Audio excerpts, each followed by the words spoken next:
what if it's not them and it's you? I have a team of goats. It's extremely competitive out here. If you can just dance, that's just not enough nowadays. It's not enough, sis. That's not enough. They can find out that you're not as great of a person as maybe you think you are, or you're not as great of a person, and they just don't need you on their team. No matter how well you dance, they just don't need you on their team. Also, like the bullying and like the mean girl spirit.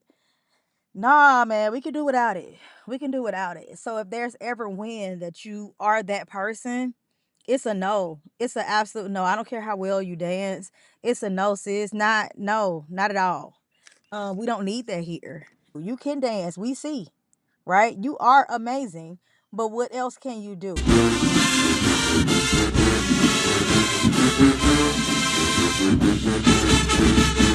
Welcome to the Major Business Podcast, where we talk all things HBCU dance, and I'm talking strategy, structure, leadership, performance, and training.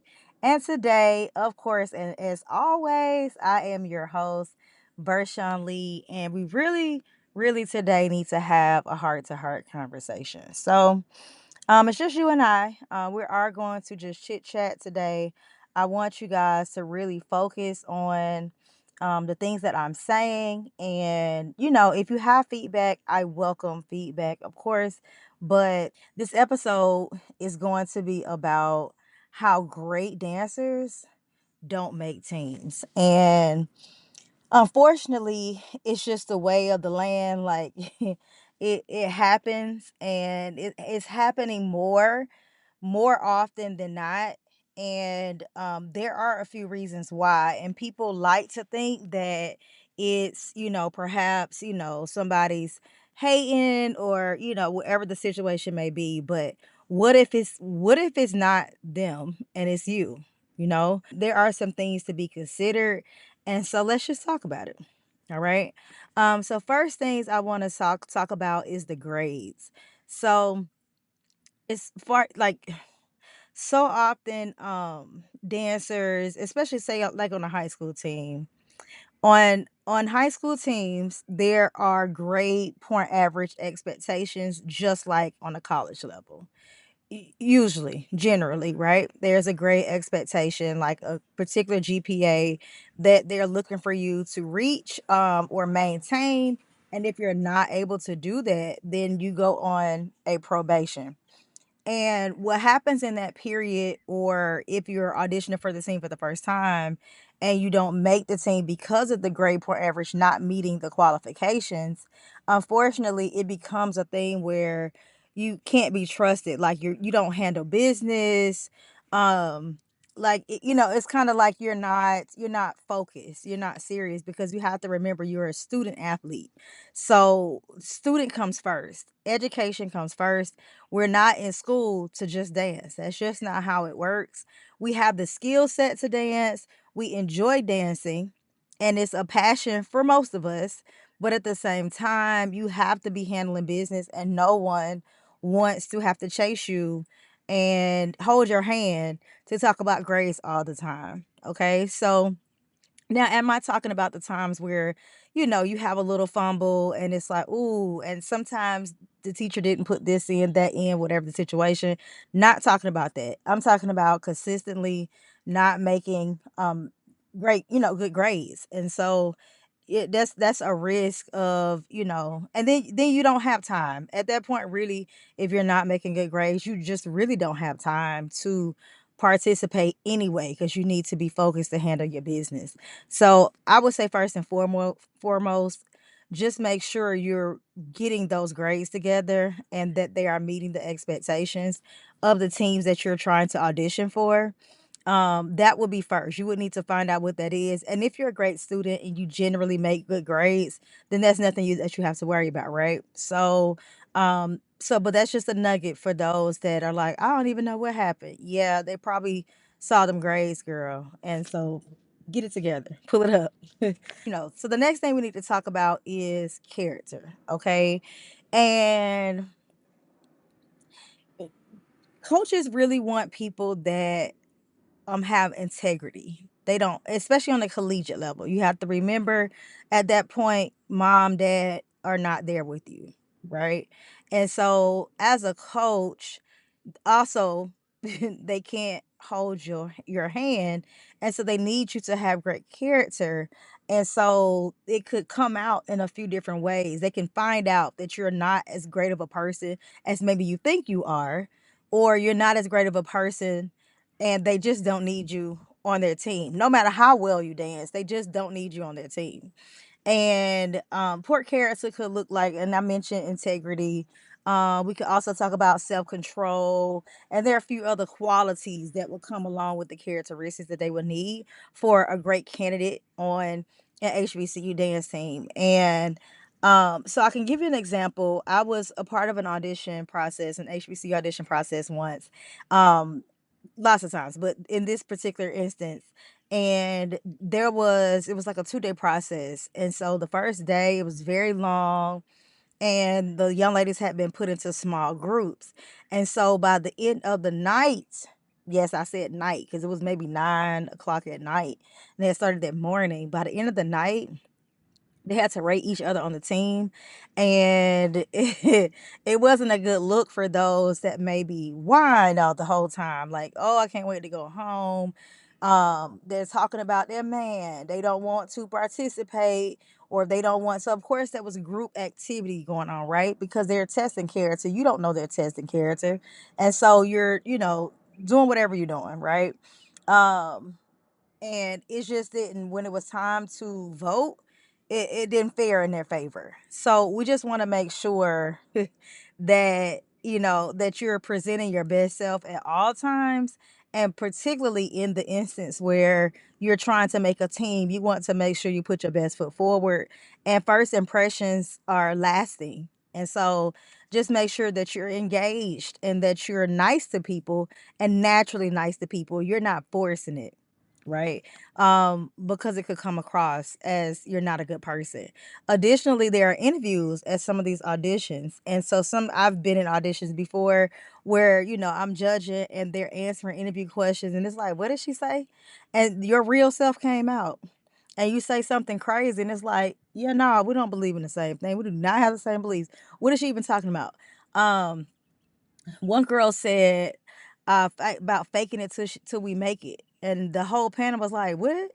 So, which that is a true statement. That's just probably not something you want to tell everyone else. Like, you want to talk about how hard you work. You want to talk about your good qualities, and you want to bring that out into the interview. And the interview is for us to get to know you a little better so that we can rate you well. And if there's an interview portion, we're grading the interview question. So you just have to make sure what you say is going to align with what you actually believe. Because in the moment, you don't have questions in advance, so you're not going to be able to give a cookie cutter answer. So with that said, just make sure you're at all times practicing great character. And so that way, and you have good beliefs and good foundation, so that when people are asking you things, you have a good place to say whatever it is they're asking you, like it's going to come from a good place, right?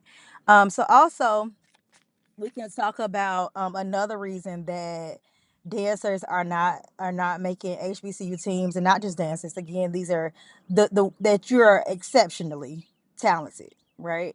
But there could be some other things that are just absolutely not equal to what, or accepting to what they would want on their team. Okay, no matter how well you dance. So one of those things is having a negative reputation. And you know some young ladies come to teams, and you think you're just, maybe, if even if you go out of town, and you think like there's this thing called 3 degrees of separation, and we know each other, right? And so if that's the case, you can't be somewhere and be act a whole fool and then think nobody's gonna ever know it, right? And so if you are promiscuous at your school or whatever in high school, like, we find out. If you're at the college already and you're auditioning, obviously they already know. And nobody wants that image put upon the whole team. Like, that's just, it doesn't match well with the branding of the team, right? Because if they see you that way, they're gonna see everyone else the same. Um Also, there's, just being violent, or not, or confrontational. Like, you just don't want to be in a place where you are always trying to fight somebody, or you always have a negative opinion about something and you want to argue about it, and it's too much, right? And so when we're a part of these dance lines, we have like interests, and we're here to have a good time. We're here to share our passions with each other. And we're also trying to make it to the next level majority of the time, and nobody has time. This is also a sisterhood, right? And so nobody has time to be bickering with you about X, Y, and Z, right? And it usually doesn't make enough sense to argue about it. So, so yeah, so just have a will to let it go. And we can, and not to say that we can't have disagreements, but sometimes we could just agree to disagree, and that's okay. So also like the bullying and like the mean girl spirit. Nah, man, we can do without it. We can do without it. So if there's ever when that you are that person, it's a no. It's an absolute no. I don't care how well you dance. It's a no, sis. Not at all. We don't need that here. And so yeah, go ahead and nip it. If you're in high school, go ahead and nip it. Let's work on it. Okay. And which brings me into my next point. Use your coach. Utilize your coach. A coach's rapport is probably the most valuable thing that you absolutely need in high school when you're trying to make a team, because you need to utilize their resources. You need their help. You can't just do this on your own. You need to solicit the help. You need to be asking the questions. You need to get connected to the people and any other resources that they have. You need to be training. You need to be doing the things necessary in order to make the team. So I just don't want to see you in a position where you get to the audition, as I've seen, judging a different, HBCU audition, and it came down to two young ladies, and we had to choose one, right? But when we went to choose one, it was like, we went to choose this young lady, and it was like, um we weren't sure, and we went ahead and to figure out, we took a little recess to figure out what we're going to do. And one of the young ladies, come to find out, she was from a particular city that I'm very familiar with. And we called the coach, and the coach said absolutely not. She didn't pay her dues. She was fighting. She got kicked off the team. And then it was a absolute no. At that point, no. Next, right? So again, these things, this it follows you, and with coaches, we know each other.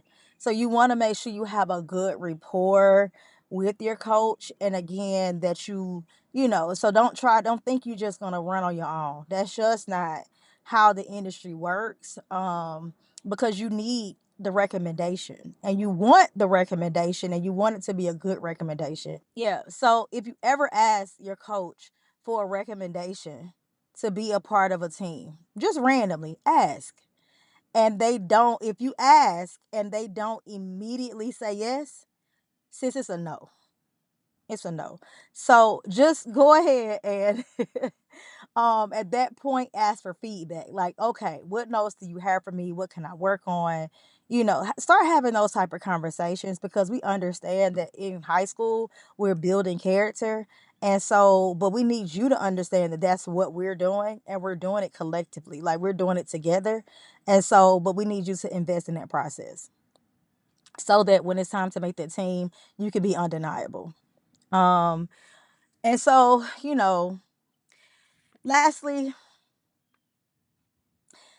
we have this thing called team aesthetics or branding. And sometimes you just don't fit that. Like, it could be something potentially like, I have a team of goats. It's extremely competitive out here. If you can just dance, that's just not enough nowadays. It's not enough, sis. That's not enough. So you would need some additional skills to set you apart from others that are also auditioning, right? So again, you're extremely talented, but what else can you do? Okay? What else can you do? You can dance. We see, right? You are amazing, but what else can you do? So involve yourself in different activities. Maybe take a tumbling class. Like, try different that we talk about all the time, cross training.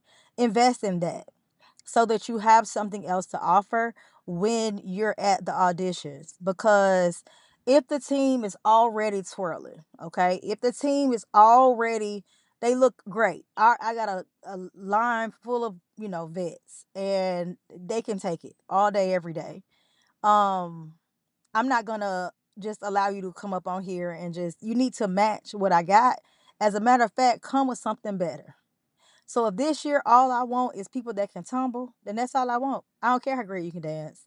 I just want girls that can tumble. And potentially, they may not be the best dancers, actually. I just want girls that can tumble, because who knows what I have up my sleeve and whatever I'm working on. I don't know. If we want to level up, just come with something that can be, again, I like to use the word undeniable, but like, you're so good that everyone is like, absolutely, I don't care what you got to do, you got to get her. Okay. And when we say that at the table, when we say that as judges at the auditions, we're talking about the ones that came in here doing this. They had great interview questions, answers. I mean, they presented themselves well. They look great. They speak well. And we know that they have a background of having, being a great person. Like, those are the people that are like absolutely undeniable. And then we say, girl, look at them grades, let's make sure. you know um but yeah, so sometimes, you just don't fit the aesthetics of the team that particular year, and that's okay. But you want to make sure you go back, you try again. If that's your dream team and you really want to be a part, also ask for feedback. They will give it to you if you ask. Most people just don't ask. So I just wanted to give y'all a little bit of feedback as to why, especially after judging lots of HBCU dance line auditions. Just wanted to give y'all a little bit of feedback as to why some of the really good dancers don't make the team. And I mean, hopefully you take the information, you take it in, and you go and do what's necessary to make the team. Right? Go and do the work. Do the work on yourself. Do the work on your heart. Do the work on your mind, to make sure you are able to walk into these spaces and be undeniable. Really, that's what it comes down to. All right. So I hope this helps. If you would like to speak and have a consultation to talk about what you need to work on, perhaps you don't have a coach, that's what we're here for, as a resource. So just contact me at Choreo You Dance on Instagram. So it's at Choreo, the letter U. Dance is how you should reach out to me. And this has been another episode of Major Business Podcast. Thank you all for watching.